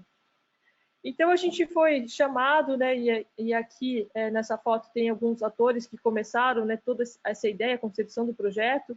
Então essa coordenadora, que era a Lucília, depois posteriormente foi assumida a coordenação pela Flávia Janaína, que também deu prioridade à implantação desse projeto, a vereadora, que depois se tornou secretária de Meio Ambiente, Salete, que deu todo o apoio para que o projeto fosse implantado, e o Vitor, da Morada da Floresta, que fez todo o acompanhamento técnico também. E nesse momento nós instalamos então uma composteira teste para avaliar o processo, para ver se seria o melhor modelo a funcionar então dentro das escolas. E aí deu certo e iniciamos em janeiro de 2018 o projeto Escola Resíduo Zero. Então, participando a Flow e Morada da Floresta, trabalhando juntos aí nesse projeto Escola Resíduo Zero. É um projeto que foi patrocinado pela Secretaria Municipal de Educação, com o apoio da Secretaria de Meio Ambiente, né, da Prefeitura de Ilhabela. Para quem não conhece, Ilhabela é uma ilha aqui do litoral norte de São Paulo, com mais ou menos 32 mil habitantes. Ela tem aí 80% aí do seu território, né, de Mata Atlântica, né, coberto aí sendo com gestão aí do Parque Estadual, né, de Ilhabela, Serra do Mar, e produz em torno de 42 toneladas por dia de resíduos sólidos. Então, tem as suas dificuldades de como destinar esses resíduos sólidos, por ser uma ilha, né? E hoje todos esses resíduos são enviados para uma cidade que fica a mais de 100 quilômetros da cidade, então, na cidade de Jambeiro. Então, com o projeto, a gente começou a trabalhar com esses resíduos que antes eram destinados ao aterro. Então, grama e folhas secas que eram cortadas na própria escola, serragem de marcenarias, casca de frutas, né, e todo o resto de comida, aí do preparo também dos alimentos dos estudantes, tudo isso trabalhado de uma forma, né, através da compostagem para gerar, então, produção de adubo. Então, a gente implementou nas 37 escolas municipais, nesses 2 polos de educação integral, incluindo também as escolas, as comunidades tradicionais, e envolvendo aí em torno de 6.500 alunos, 800 funcionários, então um número grande assim, de pessoas envolvidas aí no projeto. Começamos em 14 escolas e depois em mais 25. Foi definido, então, o modelo de compostagem termofílica em cilindros, que a gente fez o teste, funcionou muito bem. Foi definido aquele modelo para as maiores escolas e para as escolas menores a compostagem com minhocas, a vermicompostagem. E no início do projeto fizemos uma apresentação com todos os professores, coordenadores e diretores, falando sobre a problemática em relação aos resíduos sólidos na cidade e apresentando, né, esse projeto como uma oportunidade de a gente repensar a forma que a gente está tratando, né, e está destinando os nossos resíduos. E um repensar em relação ao nosso consumo, que é muito importante, né? O que nós estamos consumindo e o que nós estamos gerando de resíduos. E neste momento, nesse lançamento do projeto, tivemos o seminário Resíduo Zero, e no seminário convidamos o americano Kevin Drew, que veio comentar um pouco sobre a experiência da cidade de São Francisco, nos Estados Unidos, com o programa Resíduo Zero. A cidade de São Francisco, hoje, mais de 80% dos resíduos hoje são destinados para reciclagem ou compostagem. E aí foi perguntado para o Kevin como que esse projeto começou em São Francisco. E ele falou, começou nas escolas.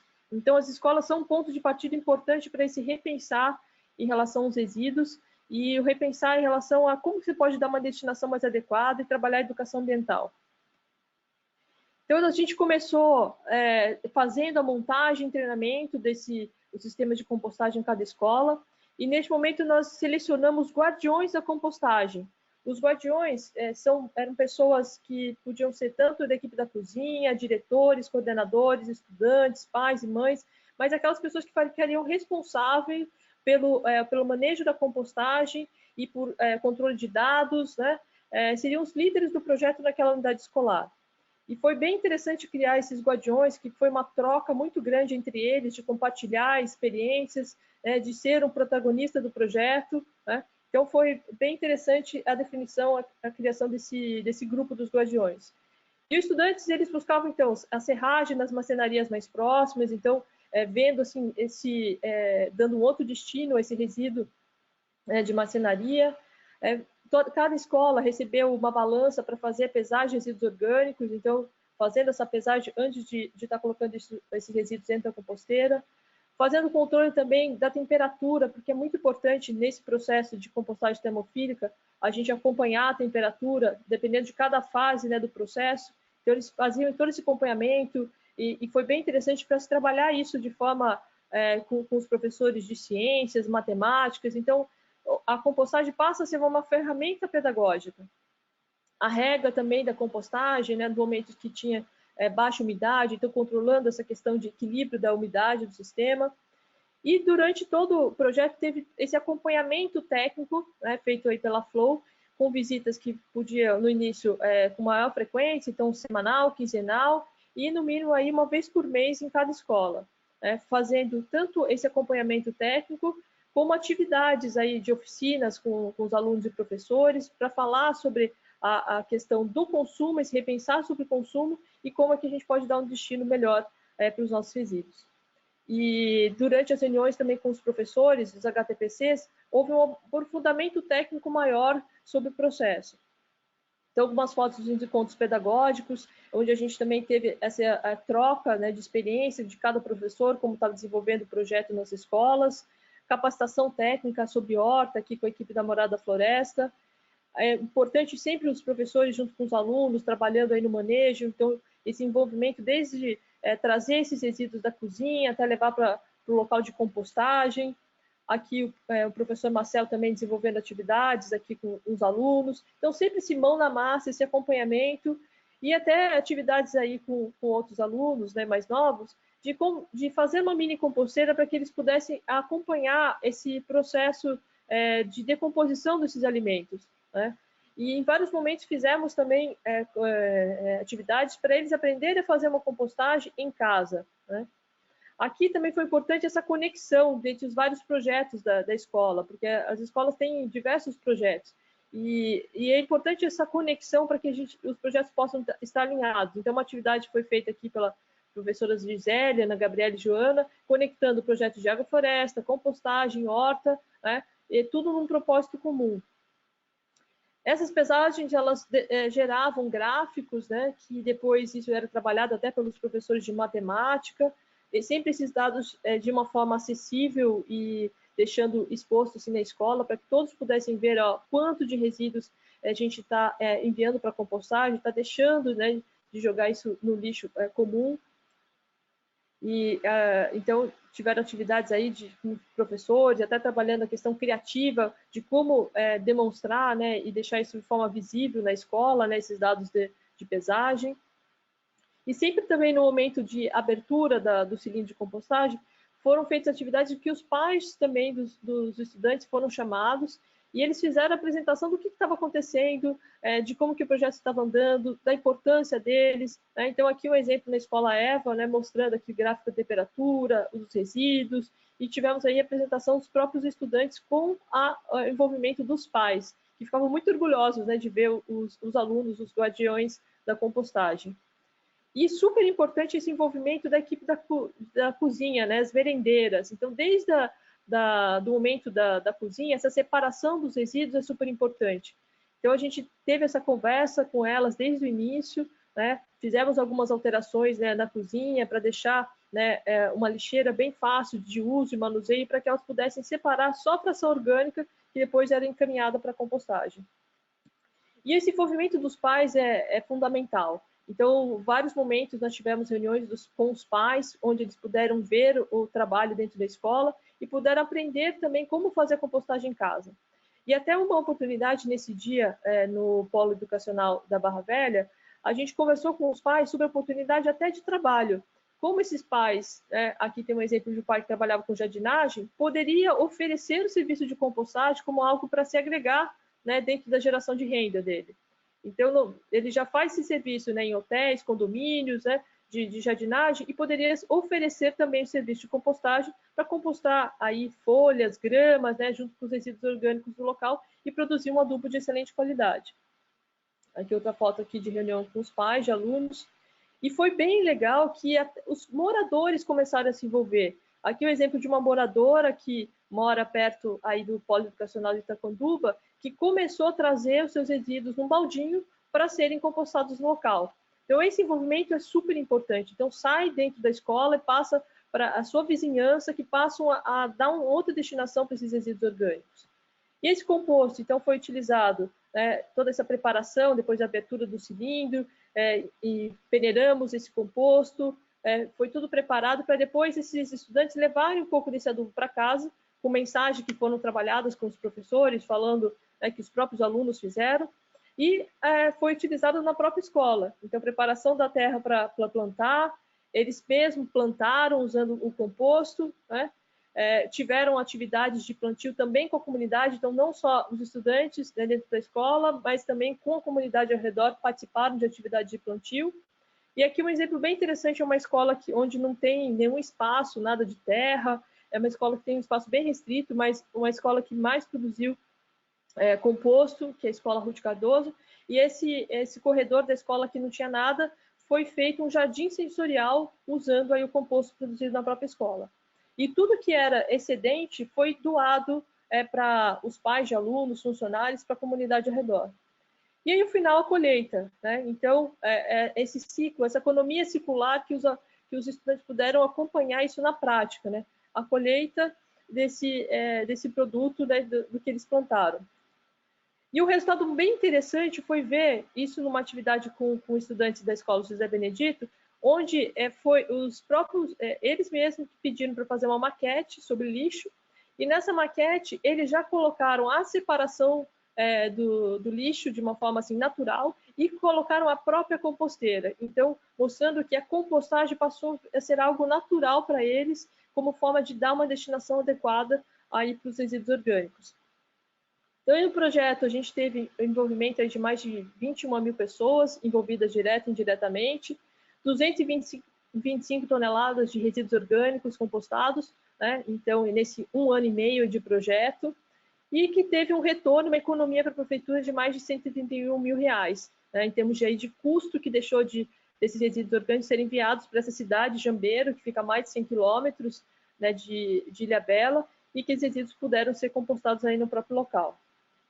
Então, pontos importantes é essa sensibilização, o processo de baixo, né, para cima, todo esse acompanhamento técnico-pedagógico, né, que foi feito, essa maneira de trabalhar de forma transdisciplinar, né, que a gente conseguiu abordar isso sendo a compostagem uma ferramenta educacional para se trabalhar tanto as aulas de português, matemática, biologia, ciências, né, e educação ambiental de uma forma transdisciplinar. E aí, no final, a ideia é que a gente conseguiu transformar resíduo em riqueza, né? Acho que é essa proposta e essa proposta desse webinar. Então, eu queria agradecer aí ao convite, agradecer à Morada da Floresta, à Prefeitura de Ilhabela pelo acreditar e nessa confiança nesse projeto, e agradecer aí a toda a equipe que está organizando esse webinar. Obrigada. Muito obrigada, Tatiana. É um projeto muito, muito lindo. Agora temos as perguntas. Eu vou ativar as câmaras dos palestrantes. Pedro, se você pode ativar a sua câmera. Ok. Muito bem.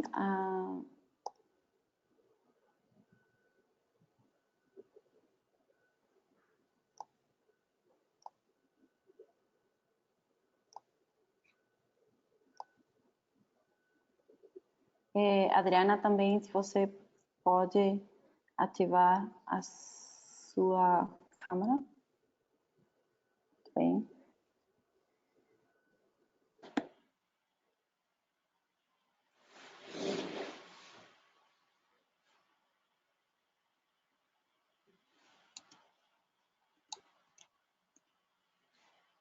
Pedro, a gente não pode ver você.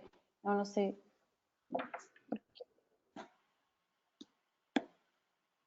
Está me vendo? Não. Está ativado.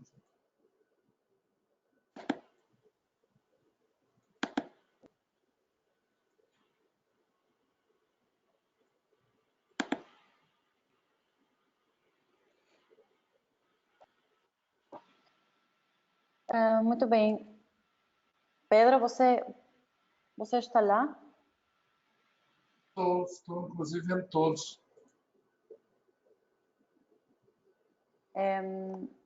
Está compartilhado, que algum problema mesmo.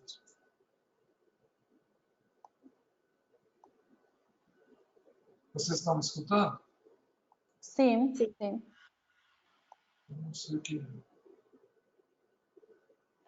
está mostrando aqui. Para minha tela, estou aparecendo e aparecendo Eu vou todas as... tentar de novo.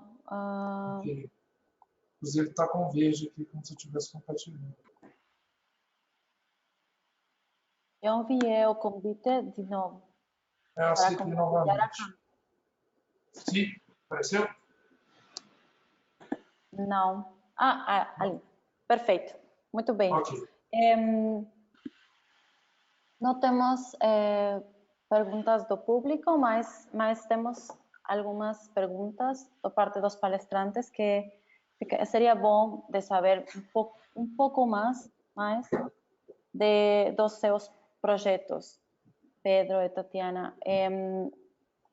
A pergunta para Pedro é o tema dos catadores informais é muito importante em as cidades da América Latina. Assim, seria ótimo saber como foi para o programa Coleta Seletiva integrar as associações de catadores ao projeto. Foi muito difícil ou como foi o processo da integração? Perfeito. Eu diria... Estão me ouvindo? Sim. Eu diria que é um processo em permanente construção, né? Atualmente temos catadores informais que coletam o nosso resíduo antes da coleta formal, né? Mesmo os catadores fazendo essa coleta, né? Alguns catadores fora do nosso programa passam antes nos pontos, coletam resíduos mais atrativos, né? E deixam os resíduos de menor valor, né? Agora, essa transformação foi uma construção, né, realizada a partir de grandes programas, né, e que damos esse auxílio técnico às cooperativas.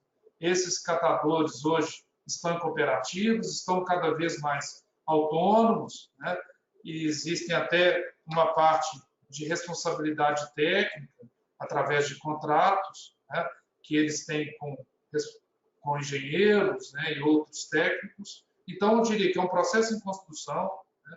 Diria que, sem dúvida, é um processo bastante complicado, né? Passamos por todas as fases, desde de lixões, né, em décadas anteriores, até hoje, um aterro encerrado dentro do nosso município, estamos utilizando um aterro em outra área através de contratos, né? Então, eu diria que é um processo em construção, né, e que realmente eles estão garantindo cada vez mais a sua autonomia, até possibilitando a coleta por caminhões operados por eles mesmos. Muito obrigada, Pedro. Eu acho que Stephanie tem também uma pergunta. Pois não.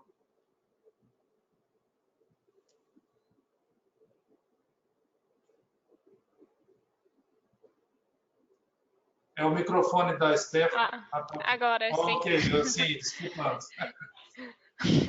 Tenho uma pergunta para a Tatiana. Eu não sei se eu não escutei bem, mas como estão financiadas esses projetos? São financiadas do governo? Quem ajuda para realizar a educação ambiental?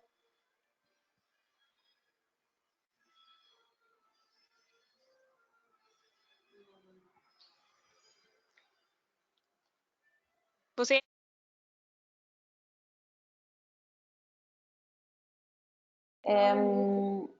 Tatiana, você ouviu a pergunta de Stephanie? Agora você...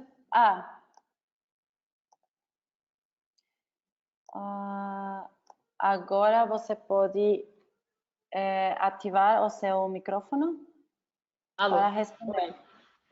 Olá, Stephanie. Neste projeto específico, foi patrocinado pela Secretaria de Educação do município de Ilhabela. Então, é uma verba, um recurso financeiro do governo municipal, através da Secretaria Municipal de Educação. Ok?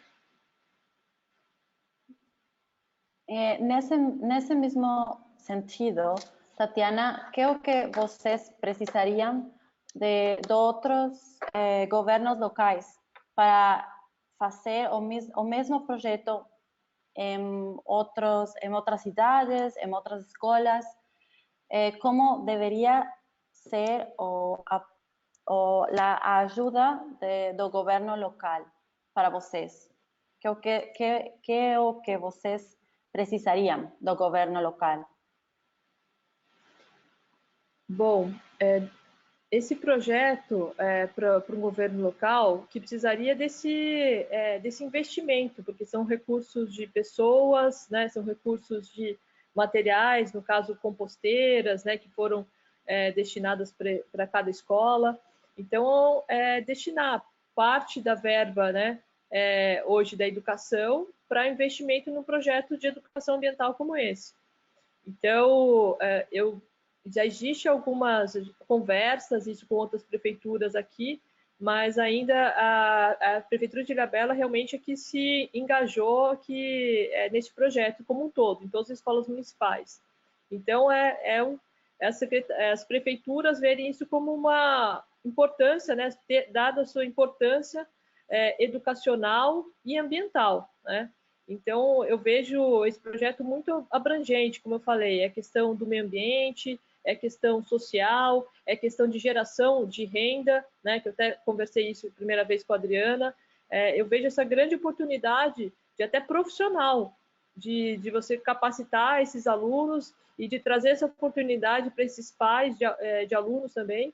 Então, eu acho que é essa visão que essas outras prefeituras precisam ter para destinar recursos financeiros para que esse projeto possa ser implementado em outras cidades. Muito bem, muito obrigada. Eu não sei se alguém tem alguma outra pergunta.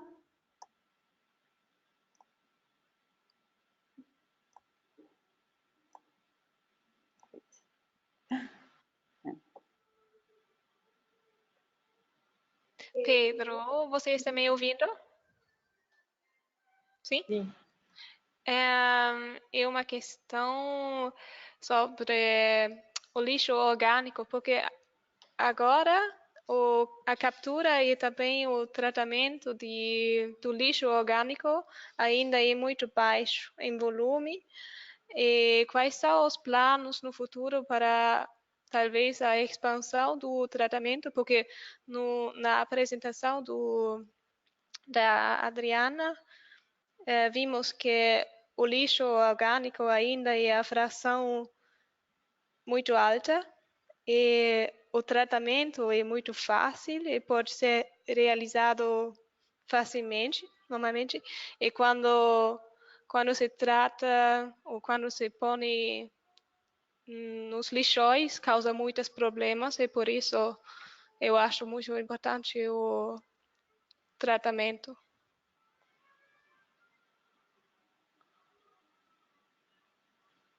A pergunta é para alguém específico ou não? Para Pedro.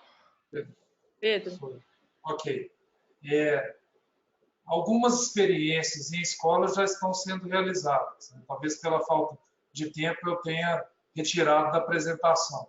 Nós temos algumas experiências próximas da Tatiana, em escolas, composteiras menores.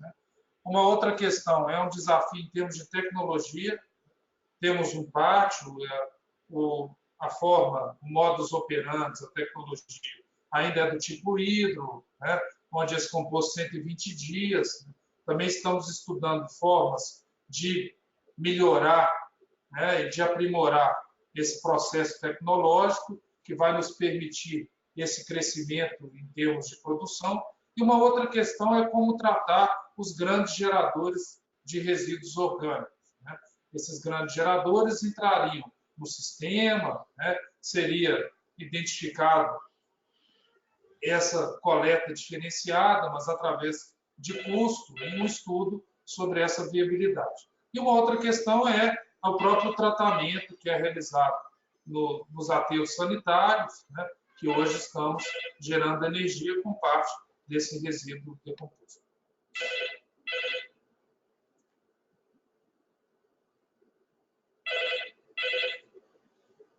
Muito obrigada. Eu acho que chegamos já ao final do webinar. Pedimos desculpa pelos problemas técnicos e linguísticos. O português não é a língua nativa da Stephanie ou de mim, mas achamos que era importante fazer o webinar em português. Agora que a gente vai fazer algumas atividades em Belo Horizonte, compartilharemos as apresentações e a gravação do webinar com vocês, para que vocês possam acessar as informações que foram apresentadas aqui a qualquer momento e compartilhá-las com as pessoas que vocês achem que isso pode ser útil. Como foi mencionado anteriormente por Stephanie, vamos resumir as 6 iniciativas apresentadas nos 3 webinars sobre gestão de resíduos que organizamos porque pensamos que a troca de conhecimentos entre cidades e iniciativas é fundamental. Muito obrigada aos palestrantes e às minhas colegas do Instituto Wuppertal. Muito obrigada ao público por participar neste webinar e esperamos vê-los nos próximos webinars do projeto Urban Pathways. Tenham um ótimo dia. Boa tarde. Só um comentário. Eu até depois gostaria de pegar o contato do Pedro, que eu gostei muito da apresentação, gostaria até de visitar, né, conhecer mais esse projeto, se fosse possível, e até convidá-lo, se tiver essa oportunidade, para que ele venha aqui para o Litoral Norte também, para apresentar um pouco desse trabalho que eu achei muito interessante que está acontecendo em Belo Horizonte. E quero agradecer essa oportunidade. Acho que esse momento de compartilhar é muito importante para que a gente possa somar forças. A gente está vivendo um momento que é necessária essa união, né? Não dá para a gente encarar a situação hoje dos resíduos e achar isso natural, né? Então, gostei muito das apresentações aí da Adriana, da Stephanie, porque eu acho que é urgente a gente tomar uma atitude. E eu estou hoje como empreendedora e também ativista, porque eu acho que já passou do momento. Então, realmente, eu vou continuar implementando trabalhos como esse em todos os locais, e dando toda a minha energia para que a gente possa dar esse outro tratamento e que a compostagem possa crescer cada vez mais, né? Então, estou aberta a novas parcerias, né? E que a gente possa sempre unir forças para que trabalhos como esse a gente possam crescer e a gente possa ter uma gestão de resíduos muito mais eficiente, né? E socioambiental mais, né? Muito melhor. Então, muito obrigada aí pela oportunidade. Muito obrigada, Tatiana. Pedro? Bom, também queria agradecer a oportunidade. Será um prazer compartilhar as experiências. Visitas também estamos abertos, né? Vocês até disseram sobre atividades em Belo Horizonte. Belo Horizonte está aberta para esse tipo de discussão, né? Inclusive para mostrar as plantas, para visitar o aterro, né? E Tatiana, estou à disposição também, estamos à disposição aqui para mostrar as nossas experiências. Realmente é um desafio grande que nós temos, né? Temos uma autarquia específica para o manejo de resíduos sólidos, né? Mas uma cidade bastante conurbada, e esses programas são muito importantes para a gente conversar, dialogar e estar na missão de uma política de resíduos sólidos, né, ambientalmente adequada. Portanto, agradeço a oportunidade de compartilhar essas experiências. Muito obrigada aos dois. Ficamos muito felizes porque é exatamente o objetivo de estes webinars, que vocês se conheçam e que vocês possam começar processos de cooperação entre vocês e que as iniciativas tão interessantes que vocês têm possam ser feitas também nos diferentes locais do Brasil ou do mundo também. Por isso é que a gente, o projeto Urban Pathways, tem um objetivo muito forte de dar o espaço para que vocês possam compartilhar essas iniciativas tão lindas e tão transformativas que vocês fazem nas sociedades. Eu também quisera falar do projeto da campanha do ONU Habitat, do UN Habitat, Waste by Cities Campaign. Se vocês quiserem, eu acho que seria muito legal de também incluir suas iniciativas nesta campanha, porque é muito legal para compartilhar. Eu vou falar com ele disso e depois eu vou também enviar um mail para vocês, porque eu acho que incluir as iniciativas nesta campanha faria muito sentido. Neste ano, no Dia Mundial do Habitat, também é possível de organizar alguma coisa relacionada com o manejo como a gestão dos resíduos. Por isso, o convite está lá. Assim que, muito obrigada novamente. Até a próxima. Até a próxima. Obrigada. Obrigada.